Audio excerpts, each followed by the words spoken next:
마태복음 6장을 보고 있는데요. 저희가 지난 시간에 마태복음 6장 앞부분까지 봤죠. 15절까지 봤습니다. 16절부터인데요.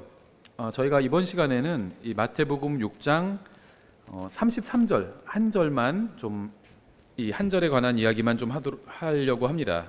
그리고 다음 시간에 16절부터 34절까지 전체를 또 한 절씩 살펴보도록 하겠습니다. 먼저 이 분위기를 좀 보기 위해서요.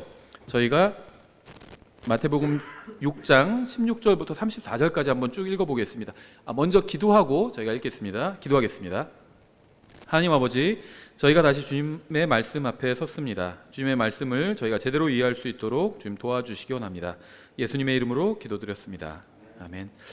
마태복음 6장 이번 시간에 33절만 보려고 하는데요.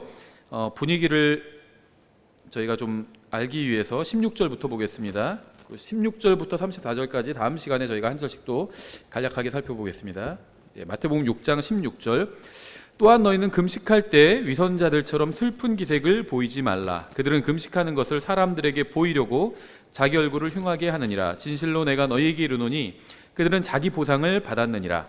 오히려 너는 금식할 때 내 머리에 기름을 바르고 내 얼굴을 씻으라. 그래야 내가 금식하는 것을 사람들에게 보이지 말고 은밀한 가운데 계시는 내 아버지께 보이라. 그러면 은밀한 가운데 보이시는 내 아버지께서 내게 공개적으로 보답해 주시리라. 너희 자신을 위해 보물을 땅에 쌓아두지 말라.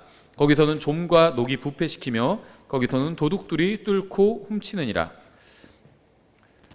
이게 무슨 은행에 저금하지 말라는 건 아닙니다. 예수님께서도 아프면 병원에 가고 아픈 사람한테 의사가 필요하다고 말씀하셨죠. 또 은행에 예치하고 이자를 받는 게 잘못됐다고 말씀하지 않으셨어요. 비유에서도 그렇게 하라고 오히려 말씀하셨죠. 오히려 너희 자신을 위해 보물을 하늘에 쌓아두라. 거기서는 좀과 녹이 부패시키지 못하며 거기서는 도둑들이 뚫지도 훔치지도 못하느니라. 너희 보물이 있는 곳 거기에 너희 마음도 있느니라. 중요한 건 마음이죠. 주님께서 마음의 상태를 강조하기 위해서 이렇게 말씀하신 거죠. 이거는 지금 마태복음 6장의 전체의 분위기가 그렇습니다. 하나님 앞에서 바른 마음을 갖는 게 굉장히 중요하죠. 계속해서 22절. 몸의 등불은 눈이니 그러므로 내 눈이 단이라면 내 온몸이 빛으로 가득하나 내 눈이 악하면 내 온몸이 어둠으로 가득하리라. 그러므로 내 안에 있는 빛이 어둠이 되면 그 어둠이 얼마나 크겠느냐. 우리가 무엇을 보느냐는 굉장히 중요합니다. 그렇죠? 보는 것에 많은 영향을 받습니다. 보는 것, 듣는 것에 많은 영향을 받죠. 그래서 우리가 우리 혼을, 우리 영혼을 살찌울 수 있는 것을 보고 들어야겠죠. 우리가 세상에서 살다 보면 어쩔 수 없이 보게 되는 것들이 있어요. 그렇죠? 잘못된 것들, 또 영적으로 어떤 해가 되는 것들을 보고 들어야 되는 그런 경우가 있죠. 어쩔 수 없이. 그래서 우리가 의도적으로 영적으로 도움이 되는 것들을 듣고 봐야 합니다. 보는 거 굉장히 중요해요. 24절. 아무도 두 주인을 섬길 수 없나니 이는 그가 한 주인을 미워하고 다른 주인을 사랑하거나 혹은 한 주인을 떠받들고 다른 주인을 업신여길 것이기 때문이라. 너희가 하나님과 마귀를 겸하여 섬길 수 없느니라. 이렇게도 있지 않죠. 너희가 하나님과 만몬을 겸하여 섬길 수 없느니라. 마귀는 하나님의 라이벌이 아니에요. 마귀 믿는 사람은 거의 없습니다. 그렇죠? 사탄교 숭배자 이런 사람들은 손에 꼽죠. 이 세상 사람들은요, 마귀를 숭배하지 않습니다. 돈을 숭배해요. 마귀가 아니라. 그래서 이게 하나님이냐 마귀냐 이 관점으로 보면 이 세상에서 일어나는 일들이 해석이 잘 안 돼요. 그런데 하나님이냐 만몬이냐, 하나님이냐 돈이냐 이 관점으로 보면 해석이 다 됩니다. 무슨 말이냐면 예를 들면 저도 유튜브에 설교를 올리는데 어떤 분들 유튜브가 악하다고 그래요. 근데 유튜브가 악한가요? 악한 것도 있고 좋은 것도 있죠. 설교도 다 유튜브에 올라가 있잖아요. 그렇죠? 성경 쭉 읽어주는 그런 영상도 있어요. 유튜브에 가면 설교도 올라가 있고요. 제가 지금 설교하는 것도 유튜브에 다 올립니다. 악하다고 얘기할 수가 없겠죠. 그러니까 무슨 말이냐면요, 이제 어떤 분들은 음모론 같은 걸 이제 너무 신봉해서 다 막 그 유튜브에서 뭐를 가리고 있고 뭐 이런 얘기를 저 유튜브는 예를 드는 겁니다. 아니면 무슨 뭐 페이스북에서 어떻게 하고 있고 뭐 이런 얘기 하시는 분들이 있는데요. 정말로 그런 것들이 악하다면, 전 선하다는 얘기를 하는 건 아니에요. 그런 것들이 정말로 악하다면 교회 설교들을 다 차단시켜야 되겠죠. 예를 들면 유튜브가 악하다면, 저는 유튜브가 전형적인 세상이라고 생각합니다. 전형적인 세상이에요. 세상에 막 별게 다 있잖아요. 그럼 세상에 영적으로 사악한 것들이 많이 있지만, 영적으로 사악한 것만 있는 게 아니라 그리스도인도 세상 안에 있잖아요. 그렇죠. 교회도 세상 안에 있어요. 그냥 저는 유튜브를 예를 드는 겁니다. 유튜브는요, 마귀의 원리로 움직이지 않아요. 하나님의 원리로 움직이지도 않죠. 당연히 유튜브가 하나님 건 아니죠. 그냥 하나님을 믿는 사람들이 유튜브를 이용하는 것뿐이지, 하나님을 믿는 사람들이 세상을 이용하는 것처럼 사용하는 거죠. 그냥 사용하는 거죠. 무슨 말이냐면, 유튜브를 비롯한 이 세상은 마귀의 원리로 움직이는 게 아니라 돈의 원리로 움직입니다. 돈이 되면은 자리를 내줘요. 저희 영상에도, 교회 영상, 뭐 설교 올리는 영상이나 이런 거에도 광고가 같이 붙잖아요. 그게 뭐죠? 돈이잖아요. 그렇죠. 내가 광고 지정하지 않아도 같이 붙는 광고도 있어요. 광고들이 돈이라는 거죠. 그러면 유튜브에서 왜 하나님의 말씀을 전하는 설교를 삭제하지 않고 가만둘까요? 유튜브가 마귀 거라면 왜 하나님의 말씀을 올리는 설교 영상을 삭제하지 않고 그대로 둘까요? 누군가 그걸 클릭해서 들으면 수익이 나잖아요. 유튜브 회사가 돈을 벌잖아요. 그렇죠. 자기네가 버는 것 중에서 또 그 영상 올린 사람한테 나눠주는 거죠. 돈의 원리로 움직인다는 겁니다. 돈의 원리로. 이 세상은 돈의 원리로 움직여요. 대부분이 그래요. 이게 모르겠어요. 저는 이런 얘기하기가 좀 조심스러운데요. 지금은 이제 이 전염병이 어느 정도 됐으니까, 3년 차니까 얘기를 좀 하면, 이게 처음 이게 나왔을 때 어떤 분들은 이거는 실제로 있지도 않은 병인데 이 세상 정부가 악하기 때문에 사람들을 통제하려고 이런 있지도 않은 질병을 있는 것처럼 조작해서 얘기한다, 이렇게 얘기하는 분들이 있었어요. 주로 음모론 같은 거 믿는 분들이 그런 얘기를 했었어요. 근데 지금은 그렇게 얘기하는 사람은 다 사라진 것 같아요. 지금은 그냥 이게 그렇게 아주 심각한 질병은 아니었고 그냥 감기 수준인데 괜히 정부에서 이런다, 뭐 이 정도 얘기는 하는 사람이 있어도 아예 있지도 않은 질병을 그렇게 정부에서 있는 것처럼 조작해가지고 그렇게 사람들을 통제하려고 한다, 이렇게 얘기하는 사람들이 있었는데요. 저는 그때도 그렇게 생각하지 않았습니다.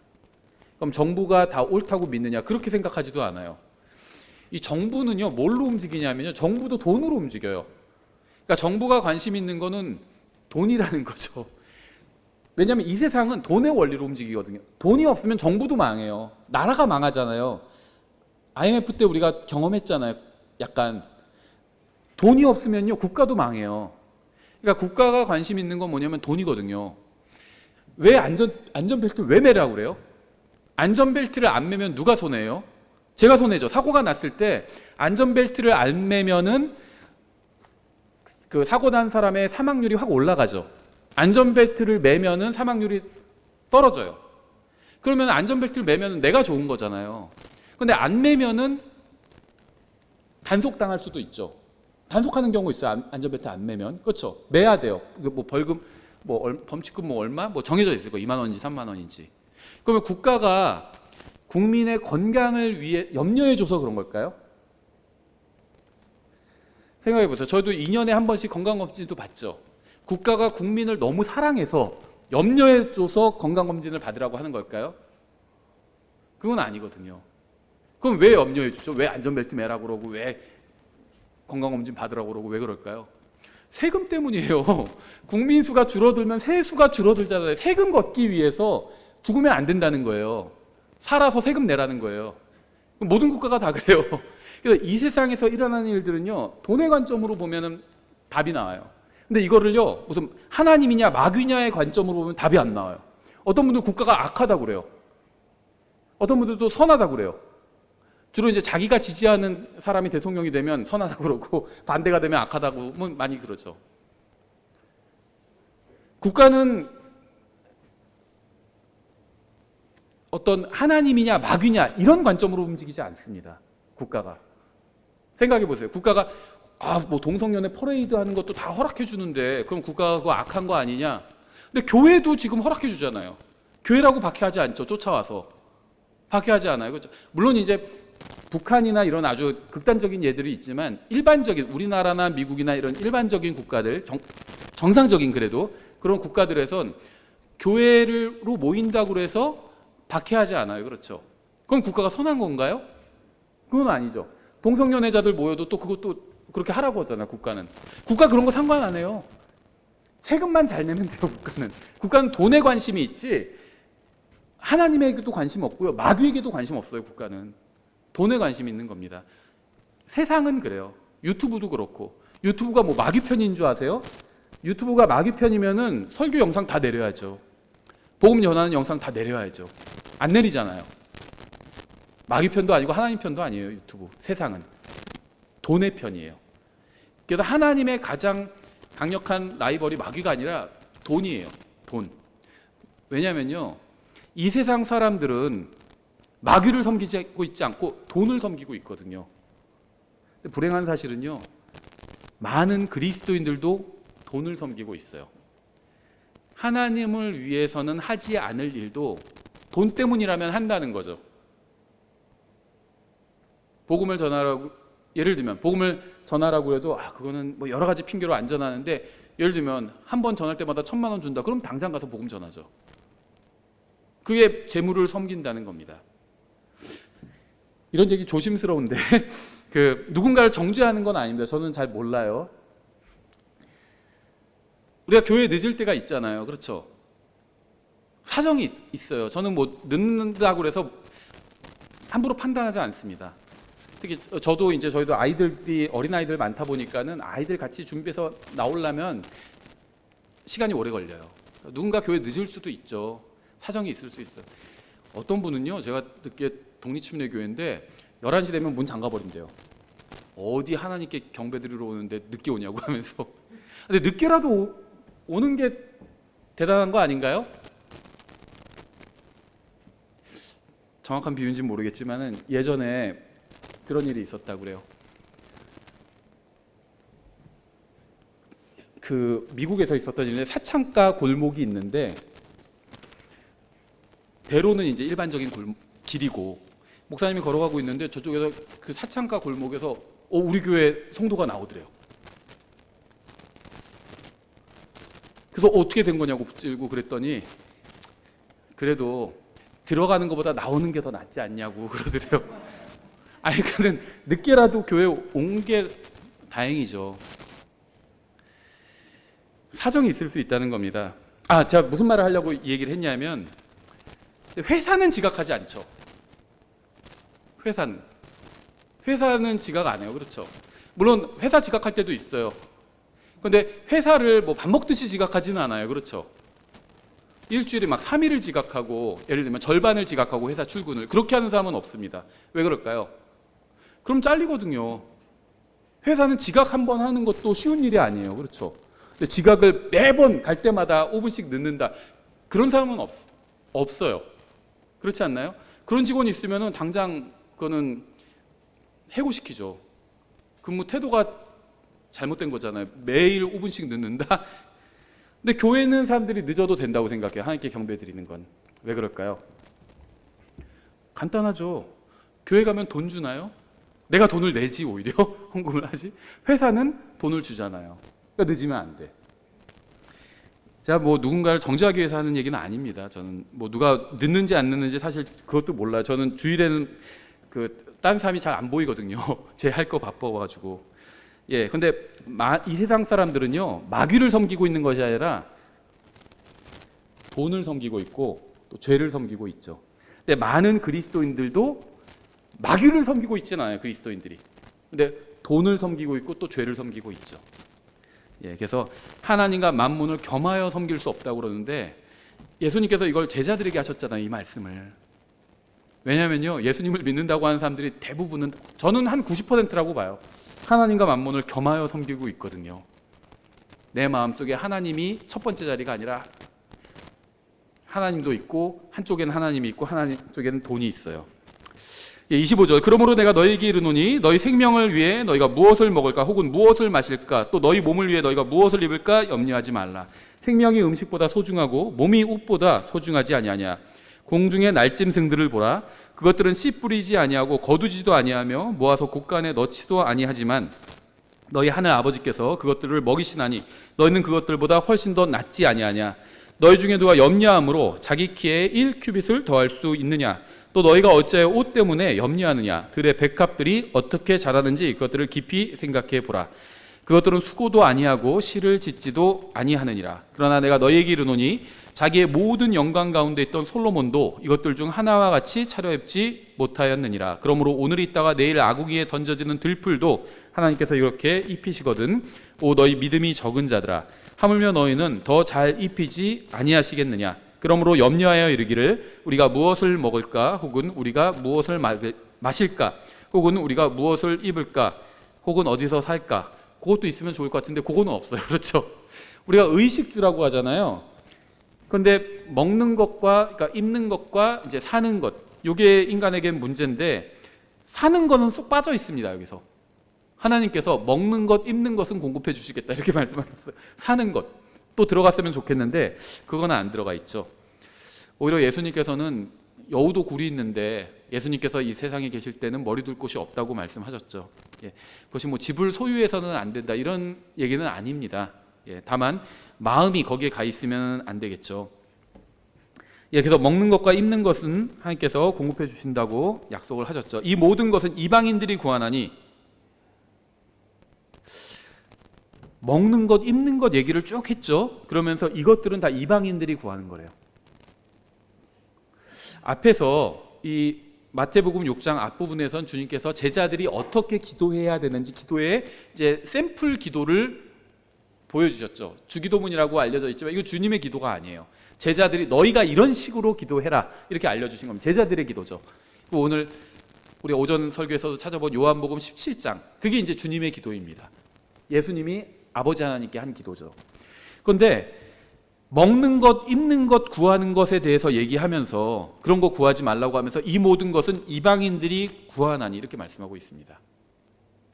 불행한 사실은요, 뭐 몇 퍼센트라고 이렇게 설문조사 해본 건 아니기 때문에 얘기할 수는 없지만 많은 기독교인들의 기도가 대부분 이 세상에서 잘 먹고 잘 살게 해달라는 거예요. 그러니까 말은 고상하게 하는데 대부분은 그냥 잘 먹고 잘 살게 해달라는 겁니다. 기도가, 기도의 내용이. 근데 그런 거는 이방인들이 구하는 거래요. 이교도들이, 그러니까 우리가 기복신앙이라고 하죠. 막 비나이다 하면서 이 세상에서 잘 먹고 잘 살게 해주, 다 그거예요 결국에는. 근데 그거는 이교도들이 구하는 거래요. 그걸 구하지 말라는 겁니다. 너희 하늘 아버지께서 이 모든 것이 너에게 필요하다는 것을 아시느니라. 아신대요. 이 세상에서 살려면 먹을 거 있어야 되고 입을 거 있어야 되고 다 있어야 되잖아요. 구하기도 전에 아신대요. 그럼 왜 기도할까요? 왜 기도하죠? 하나님께서 다 아시잖아요. 그렇죠? 내가 오늘 기도할 내용 다 아시죠, 하나님께서. 그런데 왜 기도하죠? 왜 기도하나요? 기도를요, 이 세상에서 내가 잘 먹고 잘 사는데 필요한 걸 하나님께 요구하는 거다, 이렇게 기도를 알고 있는 사람은 이런 구절을 보면 이제 당황할 수밖에 없어요. 그럼 왜 기도하지? 하나님께서 다 아시는데? 그럼 기도할 필요가 없잖아. 뭔가 잘못된 걸 그동안 구한 겁니다. 나에게 필요한 건요, 안 구해도 돼요. 왠지 아세요? 하나님께서 다 아시거든요. 뭐가 필요한지. 그러면 나에게 필요한 거, 그거를 다 빼고 기도하면은 무슨 내용이 남을까요? 그래서 우리가 앞에 어떤 시간에서 제가 얘기했는지 잊어버렸는데 최근에 또 얘기를 했었죠. 성경에 보면요, 에베소서 1장, 빌립보서 1장, 또 골로새서 어떻게 기도해야 되는지 그 본이 나와 있습니다. 그리스도인의 기도는요, 이 그리스도인이 무엇을 구하고 어떻게 기도해야 되는지 아주 좋은 본을 사도 바울이 알려줬어요. 사도 바울이 나를 따르라고 얘기했잖아요. 그렇죠? 너희는 나를 따르는 자가 되라고 그랬죠. 그래서 우리는 기도를 사도 바울에게서 배워야 합니다. 다윗에게서 배우려고 하지 말고. 시편에 보면 기도가 많이 나오잖아요. 그리스도인에게 적용할 수 있는 것들도 있어요. 근데 적용이 안 되는 것들도 있습니다. 그래서 기도는 다윗에게 배우려고 하지 말고 바울에게 배워야 합니다. 그럼 에베소서 1장을 예를 들면 바울이 무슨 기도를 하는지, 기도를 어떻게 하는지가 아주 잘 나와 있어요. 다른 사람의 유익을 위해서 구하고 있습니다. 다른 사람의 영적인 유익을 구하는 기도를 하고 있죠. 빌립보서도 마찬가지고 골로새서도 마찬가지예요. 사도 바울의 기도가 바울 서신에 곳곳에 나오거든요. 그런데 다 어떤 내용으로 가득 차 있냐면 다른 사람의 영적 유익을 구하는 기도로 가득 차 있습니다. 그러면 자기의 어떤 필요를 알려는 거를 구하면 안 되냐? 그런 건 아니에요. 구해도 됩니다. 기도가 기본적으로 하나님께 요청하는 거죠. 그래서 자기의 필요를 알아도 되고요. 자기가 아프면은 병 낫게 해달라고 기도하는 게 자연스럽겠죠. 그런데 기도의 주된 목적은 다른 사람의 영적 유익을 위해서 간구하는 게 기도의 주된 목적이라는 겁니다. 그런데 그러면 내가 필요로 하는 것은 기도할 필요가 없다고 그랬죠. 왜냐하면 하나님께서 다 아시기 때문에. 그런데 다른 사람이 필요로 하는 것도 다 아시지 않나? 그럼 그것도 왜 구하지? 이렇게 얘기할 수가 있겠죠. 그렇지 않나요? 다른 사람의 영적인 필요를 위해서 왜 기도하죠? 사도 바울이 에베소서나 빌립보서 1장에 보면 다른 사람의 영적 유익을 위해서 기도하고 있거든요. 근데 그것도 하나님께서 다 아실 거 아니에요. 그렇죠? 근데 그거 왜 기도하죠? 여기서 이제 기도의 진짜 목적이 나오는데요. 하나님께서 기도하라는 건 명령이에요, 일단. 그렇죠? 근데 왜 기도하라고 하셨을까요? 생각해 보신 적 있으세요? 기도하라고 명령을 하고 있어요, 성경에선. 그리고 항상 기도하라고 그랬죠. 기도하라고 명령해 놓고는 다른 사람의 영적 유익을 위해서 기도하라고 이렇게 되어 있습니다. 거기에 더해서 자기의 필요를 아뢰고 뭐 이런 거 해도 돼요. 하지만 근본적으로는 자기의 필요만 아뢰는 기도를 하는 것은 기도가 아니에요. 그걸. 잘못 사용하고 있는 겁니다. 기도라는 것을. 다른 사람의 영적 유익을 위해서 구해야 되는데 내가 이 세상에서 살아가기 위해서 필요한 것들을 하나님께서 다 아시잖아요. 그래서 구할 필요가 없다고 말씀드렸죠. 근데 다른 사람의 영적인 필요도 그것도 하나님께서 다 아시잖아요. 근데 왜 기도하냐는 거죠. 우리가 다른 형제를 위해서 기도하잖아요. 다른 형제 자매와 우리는, 그러니까 다른 구원받은 사람과 우리는, 나도 구원받았다면 구원받은 사람들은 영원히 하늘나라에서 같이 살게 되거든요. 근데 어떤 마음으로 같이 살아야 될까요? 서로 화목하게 같이 살아야 되겠죠. 사랑하는 마음으로. 근데 이 기도가요, 마음을 변화시켜줘요. 다른 사람을 위해서 기도하잖아요. 그 사람을 더 사랑하게 됩니다. 저는 왜 예수님이 저를 사랑하실까? 그걸 이해하지 못했었거든요. 우리가 무슨 막 매력적이라서 예수님이 우리를 사랑하시는 건 아니잖아요. 그렇죠? 막 잘나고 막 돈 많고 매력적이고 예수님이 막 우리와 사귀고 싶어서 막 그래서 우리를 사랑하시는 게 아니잖아요. 우린 죄인이었을 때 예수님께서 우리를 구원해 주셨잖아요. 근데 예수님은 우리를 사랑하시거든요. 성경에 써 있잖아요. 그렇죠? 예수님은 우리를 위해서 기도하고 계시거든요. 누군가를 위해서 기도할 때 그 사람 생각을 계속 하게 된다는 거죠. 그 사람을 위해서 그 사람 생각을 하게 된다는 겁니다. 그 사람 사랑하는 마음으로 바뀌어요. 저는 예수님이 우리를 사랑하시는 이유가 우리를 위해서 기도하시기 때문에, 중보하시기 때문이라고 생각합니다. 하나님께서는 우리의 마음도 그렇게 변화되기를 원하시는 거예요. 다른 사람, 형제 자매를 사랑하기를 원하시는 겁니다. 요한일서에서도 나오잖아요. 눈에 보이는 형제를 사랑하지 않으면서 하나님을 사랑한다고 하면 그건 거짓말이라고 그랬죠. 그래서 제가 이런 예를 자주 들었죠. 저를 사랑하면 저희 자녀들도 사랑합니다. 그렇죠? 우리 아이도 사랑해요. 저를 사랑하면. 그러지 않나요? 저는 사랑하지만 우리 아이는 미워한다면 그거는 저를 사랑하는 게 아니에요. 하나님을 사랑하면 하나님의 자녀들도 사랑합니다. 구원받은 사람은 하나님의 자녀예요, 다. 하나님 사람은 하나님의 자녀도 사랑해야 돼요. 근데 사랑해야 되는데 사랑이 잘 안 돼요. 그렇죠? 예수님은 날 위해서 십자가에 달려 죽으셨으니까 사랑하고 예수님 위해서 살고 싶은데 다른 형제자매들은 너무 거슬리는 경우도 있고 내 마음에 들지 않고 별로 사랑스럽지 않아요. 그래서 그 형제자매들을 위해서 기도하라는 겁니다. 그럼 마음이 변하게 된다니까요. 기도는요, 기본적으로 우리의 마음을 변화시켜줘요. 그래서 기도하라고 하신 겁니다. 하나님의 마음을 변화시키는 것이 아니라 우리의 마음을 변화시키는 거예요. 우리의 마음을. 그래서 너희 하늘 아버지께서는 이 모든 것이 너에게 필요하다는 것을 아시느니라. 하나님은 다 아십니다. 우리에게 필요한 걸 아세요. 그래서 우리가 하나님께서 원하시는 것을 구해야 됩니다. 뭘 원하실까요? 영적으로 성장하는 거예요. 믿는, 구원받지 않은 사람이 구원받는 걸 원하시고요, 구원받은 사람은 영적으로 성장하는 걸 원하십니다. 우리가 그걸 위해서 기도해야 돼요. 다른 사람의 구원을 위해서 하는 기도에 대해서도 말씀드렸죠. 내가 기도한다고 해서 그 사람이 예수님 믿게 되는 건 아니에요. 그렇죠? 그 사람이 예수님 믿고 안 믿고는 그 사람이 결정해야 될 문제입니다. 그런데 왜 다른 사람의 구원을 위해서 기도하죠? 구원받을 수 있는 기회를 허락해 달라는 거죠. 기회를 허락해 달라는 거. 마치 아브라함이 롯을 위해서 기도했던 것처럼 구원받을 수 있는 기회를 허락해 달라는 거예요. 실제로 저도 그렇게 기도해서 응답받은 경우가 있습니다. 오랫동안 기도했어요. 누군가를 위해서 기도하면서 구원받게 해달라고. 복음도 실제 전했고요. 또 전도 집회도 모셔가고 그랬었어요. 근데 예수님을 안 믿었었어요. 구원받을 수 있는 기회를 달라고 해서 하나님께서 주셨는데, 복음도 전하게 했고 전도 집회도 참석하게 했으니까 기회를 주신 거죠. 근데 거부했습니다. 그래서 제가 어떻게 했을까요? 다시 기도했어요. 다시 또 달라고. 그거는요, 계속 달라고 그래도 하나님께서 거절하지 않으십니다. 하나님 기쁘시게 하는 기도예요. 누군가의 구원을 위해서 하는 기도. 그 사람한테 구원의 기회를 달라고 해서 하나님께서 주셨는데 그 사람이 그걸 박차버렸어요. 또 다시 구하는 겁니다. 한 번 더 주십시오. 하나님, 제발 한 번 더 주십시오. 불쌍히 여겨주시고 그 사람을 한 번 더 기회 주십시오. 그럼 하나님께서 기회를 다시 주시는 거예요. 그래서 다른 사람의 구원을 위한 기도, 또 영적인 성장과 유익을 위한 기도, 이런 기도 하나님께서 기뻐하시는 겁니다. 그런 걸 구하라는 거죠. 너희 하나님 아버지께서 이 모든 것이 너에게 필요하다는 것을 아시느니라. 일상생활에 필요한 건 다 안다는 겁니다. 하나님께서 아신다는 거예요. 구하지 않아도 된다는 거예요. 오히려 너희는 첫째로 하나님의 왕국과 그분의 의를 구하라. 그러면 그분께서 이 모든 것을 너에게 더하시리라.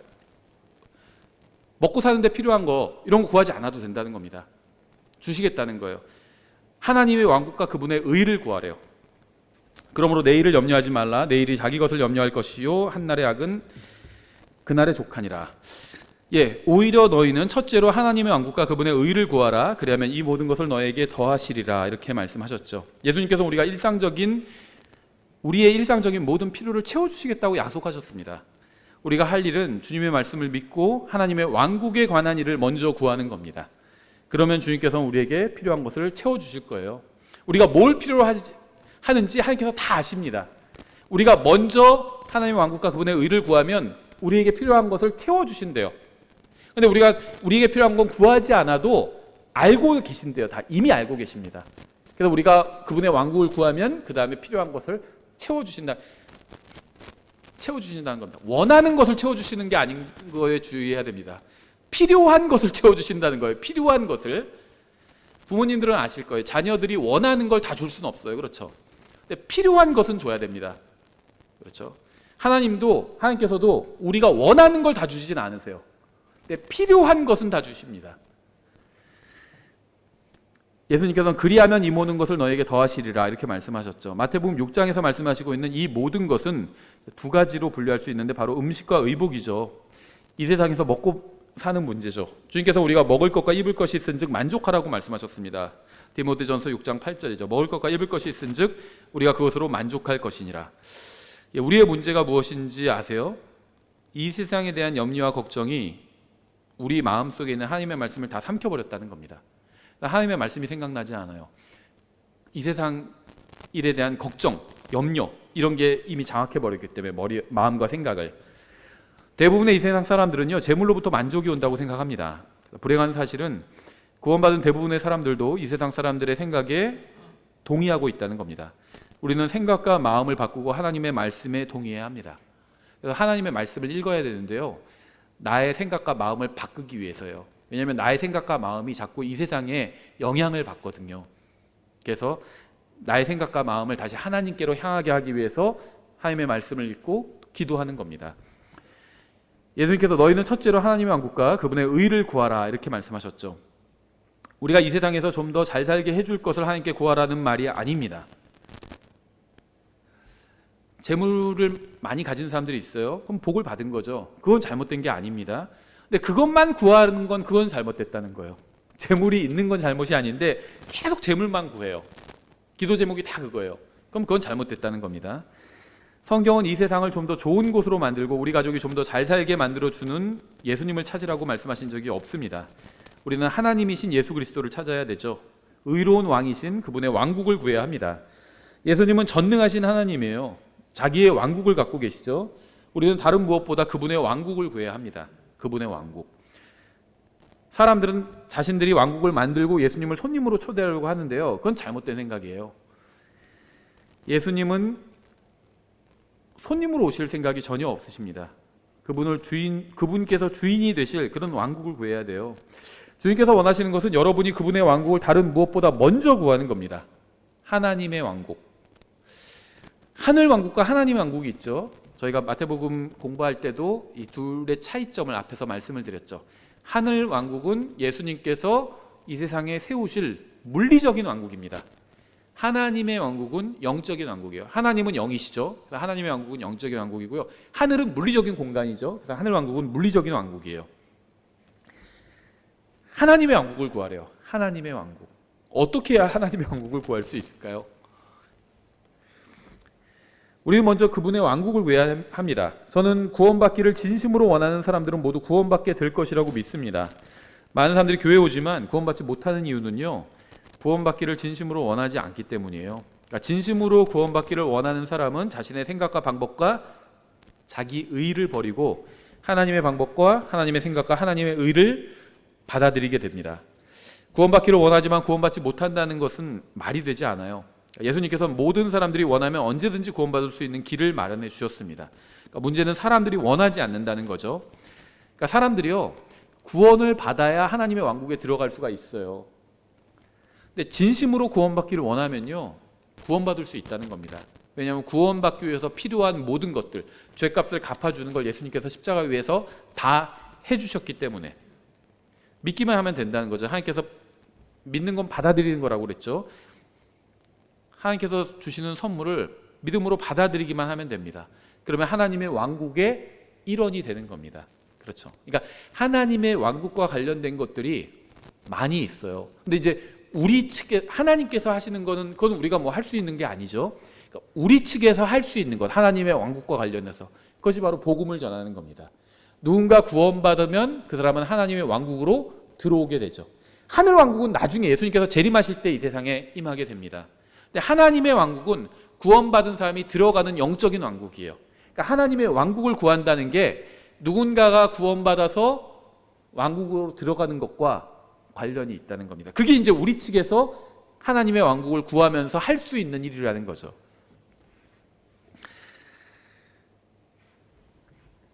다시 마태복음 6장 33절, 오직 너희는 첫째로 하나님의 왕국과 그분의 의를 구하라. 그리하면 이 모든 것을 너희에게 더하시리라. 너희라고 되어 있는데 너희, 이거는 영어로는 YE거든요. 이 개인을 말하는 겁니다. 개인. 주님께서는 우리 개인에게 말씀하신 거예요. 개인, 한 사람 한 사람에게. 다른 사람 생각하지 말라는 겁니다. 신앙생활의 정말 비결은 뭐냐면 다른 사람을 생각하지 않는 거예요. 왜 그런 줄 아세요? 우리 신앙은 어디서 평가받을까요? 그리스도의 심판석에서 평가받게 되죠. 근데 그리스도의 심판석에서는요, 각자가 자신에 관해서 하나님께 회개 보고를 하는 자리거든요. 여러분이 그 자리에 서면 주님과 여러분 1대1로 심판을 받게 된다는 겁니다. 거기에는 내 아내도 없고 남편도 없고 목사도 없고 집사도 없고 교회 다른 형제자매들도 없어요. 그 주님께서는 아무에 대해서도 묻지 않으실 겁니다. 나에 대해서만 물어보실 거예요. 목사에 대해서도 집사에 대해서도 누구에 대해서도 묻지 않으실 겁니다. 나에 대해서만 물어보실 거예요. 그래서 다른 사람은 상관하지 말고 내가 주님의 말씀대로 행하면 된다는 겁니다. 베드로에게 마지막으로 예수님께서 하신 말씀도 그거였죠. 베드로가 요한이 어떻게 되는지 예수님께 물어봤죠. 그랬더니 예수님께서 그게 너와 무슨 상관이냐? 너는 나를 따르라 이렇게 말씀하셨죠. 다른 사람은 하나님 왕국 그렇게 안 구하는 것 같은데 그런 건 신경 쓰지 마세요.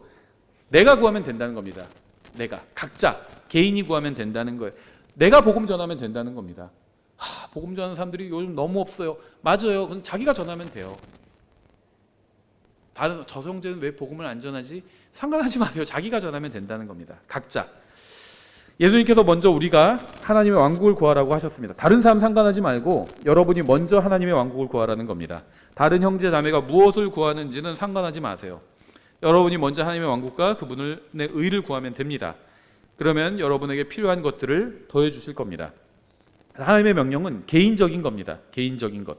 주님께서는 여러분 각 사람에게 명령하셨습니다. 사람들이 왜 성경에서 약속하신 축복을 놓치는 줄 아세요? 성경에는요 많은 복들이 기록되어 있어요. 계시록에서도 이것을 읽는 자와 그대로 행하는 자에게 복이 있다 이런 말씀이 나오죠. 계시록에도. 그러니까 성경에는 약속된 많은 복이 있어요. 구원 외에 약속된 많은 복이 있습니다. 그리고 또 많은 보상이 있어요. 구원은 선물이죠. 보상이 아닙니다. 예수님께서 주신 영원한 생명의 선물을 우리가 믿음으로 받아들인 거죠. 그래서 구원받은 겁니다. 근데 이 복과 보상은 이제 특히 보상은 우리가 무엇인가 행하면 믿음으로 행하면 하나님께서 상으로 주시는 게 이제 보상이죠. 근데 사람들이 왜 이런 축복과 보상을 놓치고 있는지 아세요? 성경에서 말씀하시는 게 다른 사람에 대한 것이라고 생각하기 때문입니다. 성경을 읽으면서도 이게 지금 나에게 말씀하신 거라고 생각하지 않아요. 다른 사람에게 말씀하시는 거라고 생각한다는 겁니다. 그러면은 보상을 놓치게 되는 겁니다. 사람들은 다른 사람에 대한 구절을 찾으려고 해요. 그래서 그 구절을 가지고 그 사람과 논쟁을 하려고 합니다. 여기 이렇게 되는데 너는 왜 이렇게 안 해? 이런 얘기를 한다는 겁니다. 아니면 그렇게 얘기는 안 해도 마음속으로 그렇게 생각한다는 거예요. 이렇게 하나님 말씀이 이렇게 되는데 왜 저 사람은 이렇게 안 하지? 근데 그런 거는 무익하다는 거예요. 성경은 거울과 같아요. 그래서 이 말씀을 통해서 나를 봐야 됩니다. 나에게 적용해야 돼요. 나의 길에 빛으로 삼아야 됩니다. 다른 사람의 길에 빛으로 삼으려고 하지 말고 내 길에 빛으로 삼으려고 해야 된다는 겁니다. 그래야지 보상을 놓치지 않을 수 있어요. 만약 여러분이 성경에 기록된 축복을 누리기 원한다면 그러니까 성경이 주는 보상도 있고 축복도 있는데요. 예를 들면 이런 게 있어요. 하나님의 말씀대로 예를 들면 어떤 특정한 말씀대로 행하면 하나님께서 주시는 평안을 누릴 수 있게 됩니다. 그게 축복이에요. 하나님께서 주신 평안이 있어요. 그렇죠? 예수님께서 내 안에 들어와 계시잖아요. 내 안에 들어와 계시면서 예수님은 평안을 갖고 계시거든요. 근데 그 평안을 예수님의 평안을 내가 사용할 수 있어야 돼요. 근데 그거는 내가 하나님 말씀대로 어떤 것들을 행해야지 그 평안이 나에게 올 수 있다는 겁니다. 또 하나님 말씀을 붙들어야지 그 평안이 나에게 올 수 있다. 그래야지 내가 그 평안을 누리는 거예요. 그러니까 예수님이 내 안에 들어오셨습니다. 그렇죠. 내가 예수님을 받아들이는 순간 예수님께서 내 안에 들어오셨죠. 엄청난 일이 일어난 거예요. 예수님께서는 예수님이 가지고 계신 모든 것을 가지고 들어오신 겁니다. 모든 영적인 복과 능력을 가지고 들어오신 거죠. 내가 그것을 사용할 수 있다는 거예요. 믿음이 있으면, 하나님의 말씀을 붙든다면 그렇다는 겁니다. 마가복음 9장 35절 이렇게 되어 있습니다. 그분께서 앉으사 12제자를 불러 그들에게 이르시되 어떤 사람이 첫째가 되고자 하면 바로 그 사람은 모든 사람의 말제가 되며 모든 사람의 종이 되어야 할지니라 하시고, 많은 사람들이 구원받고 나서도 이기적으로 살아갑니다. 자신의 몸을 예수 그리스도께 내주고 사는 것이 아니라 자신의 육신에 내주면서 삽니다. 우리는 100년이 채 되지 않아서 예수님과 함께 영원히 살게 될 겁니다. 예수님께서 언제 오시는지는 알지 못해요. 그렇죠? 하지만 확실한 건 뭐냐면 100년이 지나기 전에 우리는 예수님께서 이 세상에 오시든지 아니면 우리가 예수님께로 가든지 둘 중에 한 가지 일은 일어나게 된다는 겁니다. 이 세상은 일시적인 곳이지만 주님과는 영원히 함께하게 됩니다. 이 세상에서 첫째가 되고 영원한 곳에서 꼴찌가 되는 것보다 이 세상에서 꼴찌가 되고 영원한 곳에서 첫째가 되는 것이 훨씬 더 나은 일이겠죠. 우리는 이 세상에서의 일들을 첫째 자리에 둡니다. 이 세상에서의 것들을 첫째 자리에 두고 그것을 하고 나서 시간이 남으면 하나님의 왕국에 관한 일을 하려고 합니다. 그러나 주님의 시각은 완전히 다르죠. 주님께서는 하나님의 왕국에 관한 것을 첫째 자리에 둬야 한다고 말씀하셨습니다. 여러분이 영적으로 성장해 나가는 거, 여러분 주위에 있는 사람들에게 또 복음을 전하는 거, 이런 게 우선순위에 있어야 된다는 겁니다. 다른 일을 하지 말라는 게 아니에요. 다른 세상에서 해야 될 일도 다 해야 되죠. 하지만 하나님의 왕국에 관한 것들도 구해야 한다는 겁니다. 우리는 하나님의 왕국을 먼저 구해야 합니다. 그러면 하나님의 왕국이 무엇일까요? 누가복음 17장에 나와 있죠. 17장 20절에 바리새인들이 그분께 하나님의 왕국이 어느 때에 임하느냐고 다그쳐 묻거늘 그분께서 그들에게 응답하여 이르시되 하나님의 왕국, 하늘 왕국이 아니에요. 하나님의 왕국은 볼 수 있게 임하지 아니하며 또 그들이 이르기를 여기를 보라 혹은 저기를 보라 하지도 못하리니 보라 하나님의 왕국은 너희 안에 있느니라 하시니라. 어떤 분들은 하나님의 왕국과 하늘 왕국을 하나로 같은 거라고 혼동하시는 분들이 있어요. 다른 겁니다. 성경에서는요, 단수냐 복수냐에 따라서 달라지기도 합니다. 갈라디아에서 그 씨들이 아니라 그 씨라고 말씀하셨다, 이런 식으로 얘기하죠. 단수 복수를 가지고 성경이 막 설명하고 있어요. 하나님의 왕국과 하늘 왕국은 다른 겁니다. 하늘 왕국은 눈에 보이게 임하는 것이고 하나님의 왕국은 보이게 임하는 것이 아니에요. 믿는 사람들 안에 있는 겁니다. 믿는 사람들 안에, 내 안에 하나님의 왕국이 있어요. 믿는 사람들 안에 하나님의 왕국이 있습니다. 하나님의 왕국은 눈에 보이지 않는 영적인 왕국이에요. 우리가 이 왕국에 관한 일을 할 수 있는 시기는 바로 지금 우리의 인생밖에 없습니다.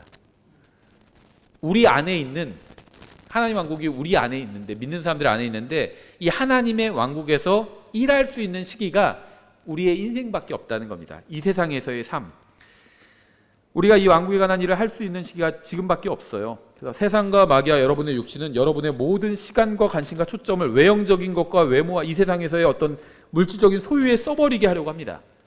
돈만 쓰게 하는 게 아니라 시간과 인생을 쓰게 해요. 예수님께서 그러한 것들을 다 도둑이요 강도라고 말씀하셨죠. 왜 그렇게 말씀하셨냐면 나의 인생을 낭비하게 만들기 때문에 도둑이라고 하신 겁니다. 성경은 육신에 속한 사람이 아닌 영에 속한 내적인 사람이 존재한다고 말씀하고 있어요. 지금 여기에는 보이지 않는 영적인 왕국이 있다는 겁니다. 예수님께서는 성령님을 통해서 구원받은 사람들이 속한 이 왕국을 통치하고 계십니다. 지금 이 물리적인 왕국을 통치하고 계시지는 않아요. 그렇다면 이 세상이 이렇게 엉망진창이 아니겠죠. 이 세상은 예수님께서 그냥 내버려 두고 계십니다. 예수님께서 통치하고 계시는 왕국은 이 하나님의 왕국이에요. 영적인 왕국입니다. 그런데 이 왕국도 강제로 통치하시는 건 아니라는 거죠. 우리가 내어드려야지 일하실 수가 있는 겁니다. 나중에 재림하시면요, 강제로 하실 겁니다. 강제로 왕국을 세우실 거예요. 사람들이 막 환영하지 않고 내어드리지 않아도 강제로 왕국을 세우시고 강제로 일하실 겁니다. 그런데 지금 하나님의 왕국에선 강제로 하지 않으신다는 겁니다. 내가 내어드려야 돼요. 그래야지 주님께서 일하실 수 있다는 겁니다.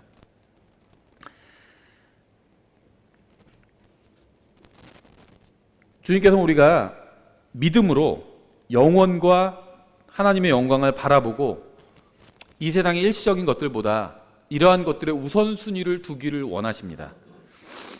만약 여러분이 육신을 부인하고 성령님을 따라 산다면 여러분은 하나님의 왕국을 위해서 사는 겁니다.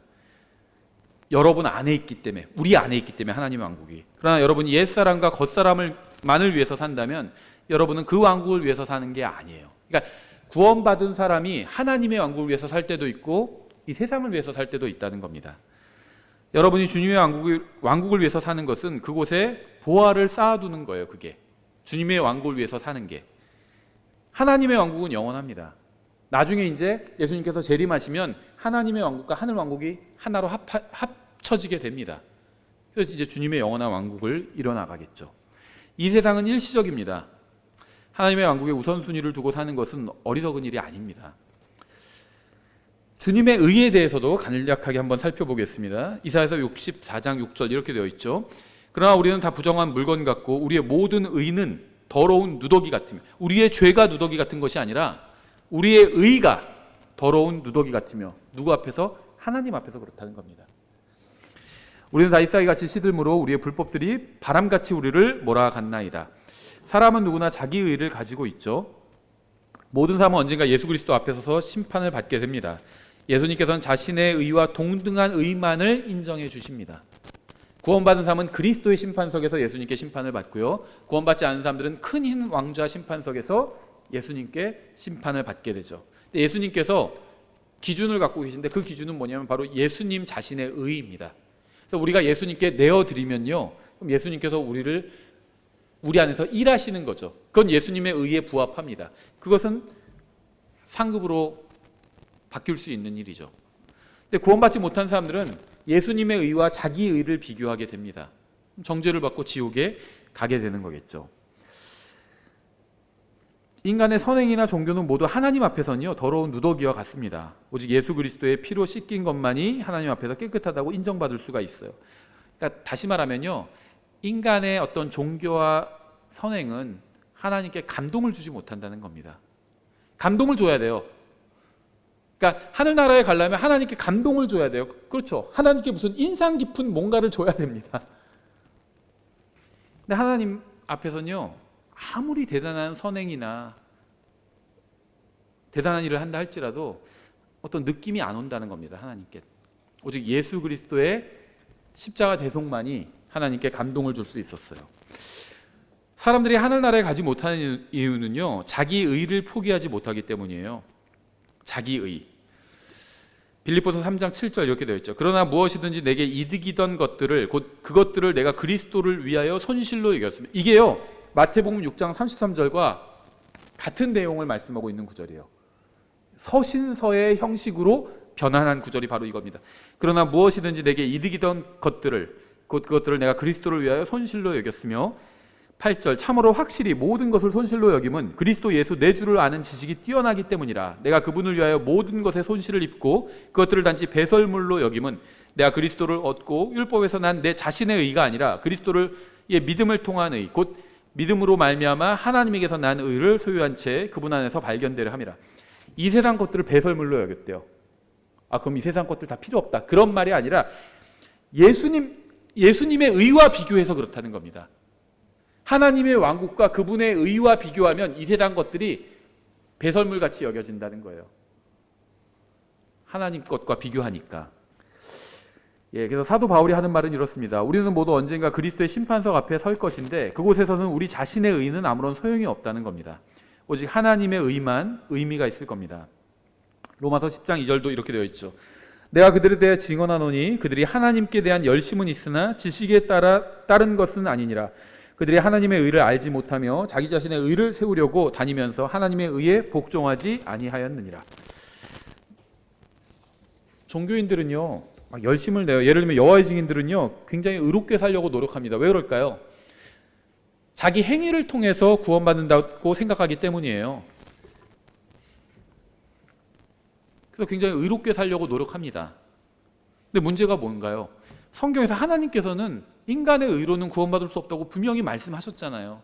그런데 자꾸 자기 의를 내세우려고 한다면 예수님의 십자가 대속을 무효로 만드는 거죠. 그거는 고린도서 5장 20절 이렇게 되어 있어요. 그런즉 하나님께서 우리를 통해 너에게 간청하시는 것 같이 이제 우리가 그리스도를 위한 대사가 되어 그리스도를 대신하여 너에게 간구하노니 너희는 하나님과 화해하라. 하나님께서 죄를 알지 못한 그분을 우리를 위하여 죄가 되게 하신 것은 우리가 그분 안에서 하나님의 의가 되게 하려 하심이라. 여기도 하나님의 의가 나오죠. 하나님께서는 하늘에 앉아 계십니다. 하늘나라에는 어떤 죄도 들어갈 수가 없어요. 저는 이 세상에 있죠. 죄인이죠. 또 따라서 저는 하늘나라에 갈 수가 없었죠. 원래 문제는 굉장히 단순합니다. 제가 지은 죄 문제를 스스로 해결할 수가 없어요. 죄값을 스스로 치를 수도 없고 스스로 용서받을 수도 없죠. 그래서 하나님 앞에 나아가서 용서를 구한 거죠. 하나님께서는 인간의 몸을 입고 이 세상에 오셨습니다. 제가 하나님께 나아갈 수 없으니까 하나님께서 제게로 찾아오신 겁니다. 예수님께서는 이 세상에 사시면서 단 한 번도 죄를 지은 적이 없습니다. 왜냐하면 그분은 육체 안에서 나타나신 하나님이기 때문에 그렇죠.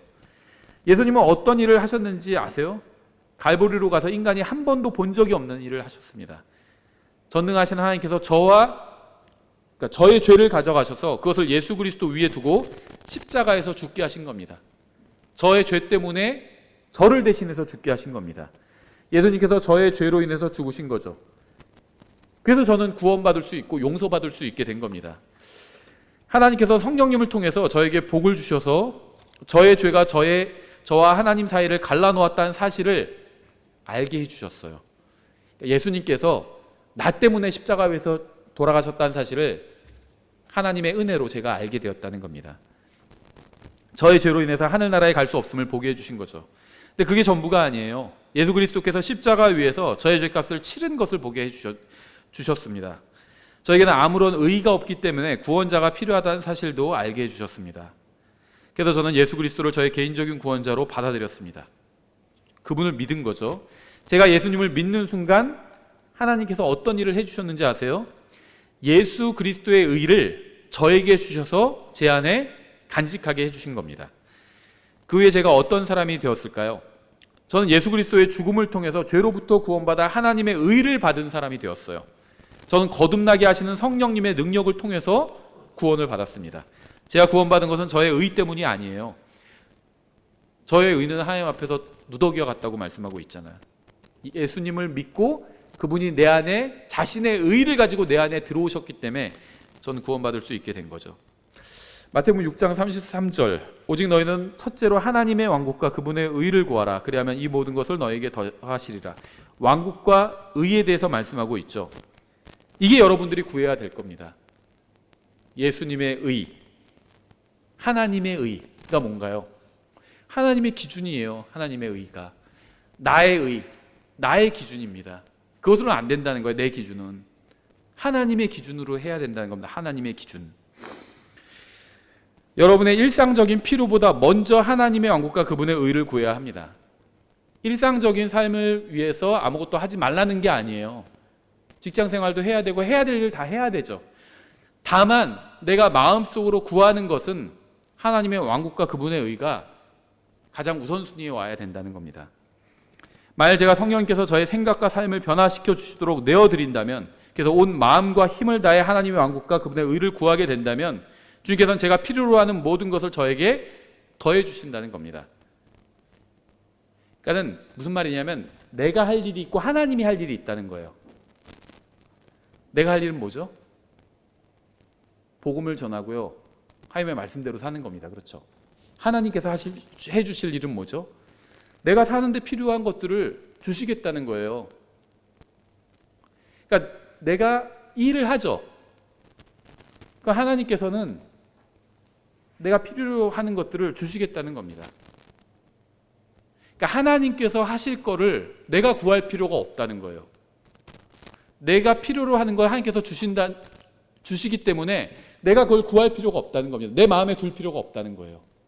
내가 이 세상에 사는 동안 무엇이 필요한지 하나님께서 다 아시고 그걸 주시겠다는 겁니다. 거기에 대해서 염려하지 말라는 거예요. 그럼 내가 염려해야 될 건 무엇이냐?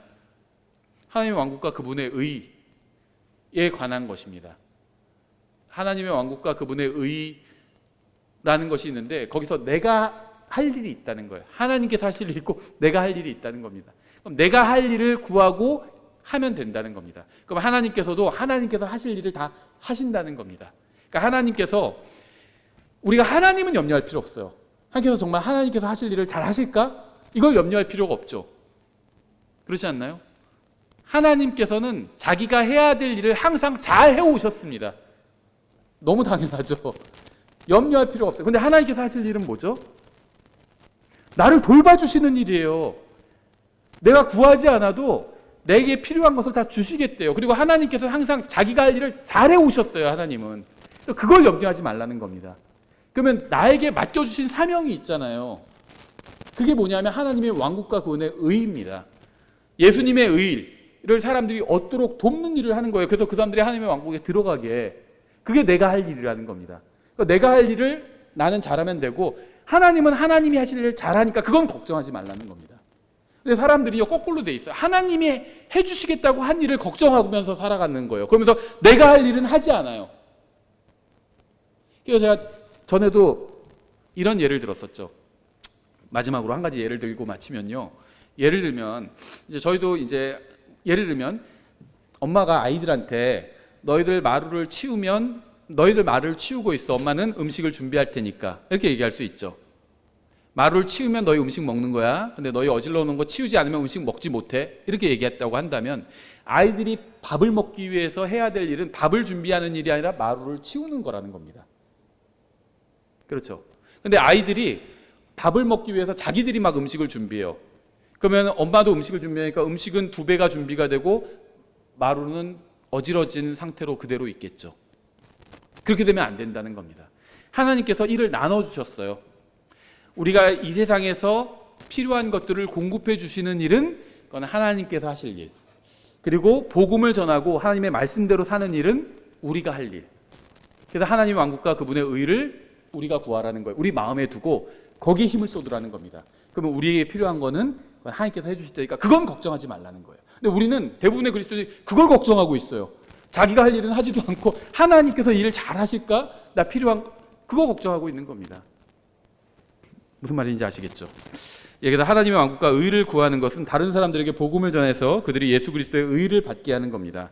또 우리가 우리 자신의 의, 우리 자신의 기준으로 살지 않고 하나님의 의, 하나님의 기준인 하나님의 말씀대로 사는 것이에요. 요약하면 복음을 전하고 말씀대로 사는 것이 바로 하나님의 왕국과 그분의 의를 구하는 겁니다. 그러면 우리에게 필요한 것을 하나님께서 다 주신다고 했고 여태까지 하나님은 단 한 번도 약속을 안 지키신 적이 없어요. 기도하겠습니다. 하나님 아버지, 저희를 구원해 주실 뿐 아니라 저희가 이 세상에서 사는데 필요한 모든 것들을 또 공급해 주셔서 감사드립니다. 저희가 비록 이 세상 안에서 살고 있지만 이 세상에서 일어나는 일들 또 저희에게 관한 일들로 인해서 염려하지 않도록 지금 저희를 도와주시기 원합니다. 저희가 이 세상의 일들로 또 저희의 일상적인 일들로 염려하는 것이 아니라 정말 주님의 왕국과 또 주님의 의를 먼저 구하고 또 그것을 위해서 살 수 있도록 저희를 온전히 주관해 주시기 원합니다. 예수님의 이름으로 기도드렸습니다. 아멘.